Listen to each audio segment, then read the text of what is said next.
If you're entrenched in tennis-focused social media, no doubt you will be aware of the controversial new ITF World Tennis Tour.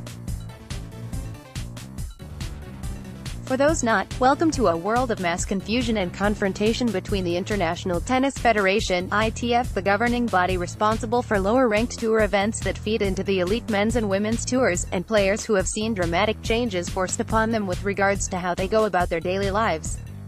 A survey carried out by ITF chiefs concluded that reform was drastically required in the lower echelons of the sport. The survey is said to have been the biggest in the ITF's history, with around 55,000 people consulted, including players, coaches, administrators and player support team members. Concerns were raised regarding prize money, with just 336 men and 253 women able to break even before even factoring in coaching costs, while feedback suggested a desire for greater rewards for successful players and reduced costs to compete. The ITF is also keen to provide more meaning to the junior rankings by giving them a direct bridge to the professional game. On paper, it all sounds entirely reasonable. But there has been a severe backlash against the changes introduced. From 2019, players will only earn ranking points at Tour and Challenger level events, while also going deep in ITF 25K events. Those who go out before the finals at 25K events and who are competing in 15K tournaments won't get any ATP rankings points anymore. However, those competing at 25K and 15K level will get ITF ranking points and thus be ranked in a new system. At the end of 2018, those ATP points earned by players at the lower level events essentially vanished, causing chaos in the ATP system, while the new ITF rankings were formulated instead. It is common for players to have both an ATP and ITF ranking. One of the top-ranked players in the ITF's new leaderboard, Germany's Peter Heller, told Metro.co.uk this week that there was nothing good about the new system and insisted he hadn't spoken to a single fellow professional who felt otherwise. The landscape of social media seems firmly set against the new look tour, with several prominent figures in the game calling for the old system to be reintroduced. So is there any chance of going back? For all the reasons we've set out explaining why we look to do reforms in the first place, it would be not at all optimal to go back, Executive Director of ITF Circuits Jackie Nesbitt told a small group of reporters on Friday.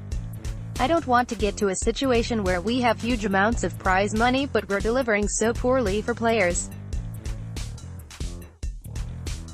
To have so few even managing to break even, we have to be able to do better than that. I don't see any convincing argument in favor of a return to the old system.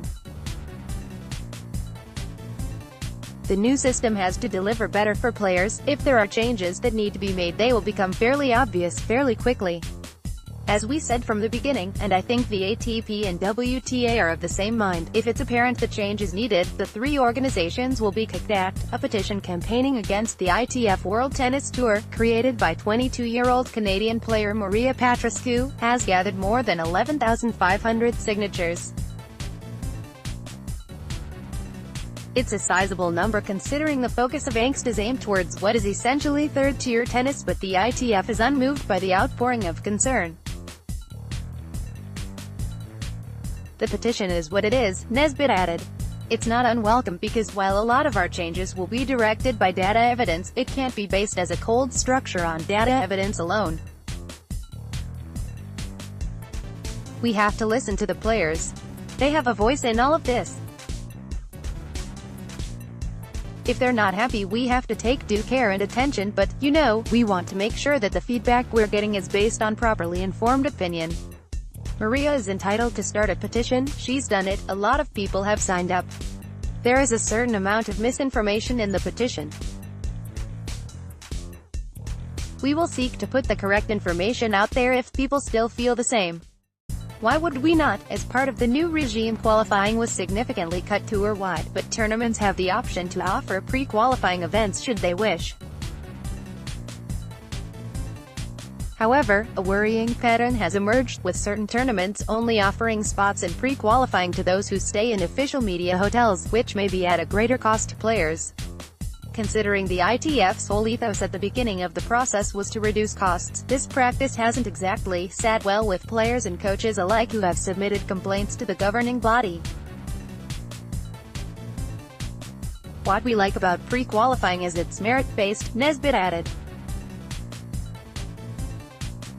Those who get rewards and opportunities at the next level have earned that position, so I think it's a very good concept. Certainly we need to monitor all the conditions. The entry fee I think was traditionally always $50, and that's probably what we will mandate across our associates. The issue around resort tournaments, for sure, I think is a very good point. It's something the players have brought to our attention, and we absolutely intend to pick this up with the organizers. If you're going to do it and it's linked to our tournaments, then it will be for us to determine the conditions, and they have to be fair to players. I understand from the resort organizers' points of view that there's a big commitment to hosting these tournaments. We don't benefit from obvious revenue streams of sponsorship in television and media, so it's an investment, and if they're committing to booking hotel rooms, they have an understandable, whether it's reasonable or not is another matter, need to honor their obligations to the hotel. The conditions have to be fair to the players. It's down to us, for the players bringing their concerns to our attention, to provide oversight and to rule if the two sides can't agree on whether the conditions are not fair or not. The ITF is adamant that players' voices are being heard, and at least one area of progress may prove to be in the involvement of ATP points at ITF 25K events. Plans were afoot to remove all ATP points from 25K tournaments as of 2020, but Nesbitt suggested the decision is far from final. ATP points are not the ITF's to determine one way or the other, they're the property of the ATP, just as the WTA points are property of the WTA, she continued. As to whether they will be in place at 25 kiloseconds or next year or not, quite honestly that's an ongoing question. What we and the tour is committed to doing at the outset of this project, and we always said it would be an evolving project, regardless of what our intentions stated at the very beginning, was we collectively need to monitor, analyze and report publicly on the findings of the performance of our respective elements of the professional tour. It's very much an ongoing discussion as far as we're concerned. We'll, hopefully in good time, explain how it's going to work to players going forwards when we've had an opportunity to get sufficient data to understand how the player flow is working. While it's understandable that there would be teething problems with any new system, the backlash from those involved in the sport suggests that communication channels aren't quite as open as the ITF feels they are. But what is clear is that, barring any dramatic changes in the organization, the ITF World Tennis Tour is here to stay.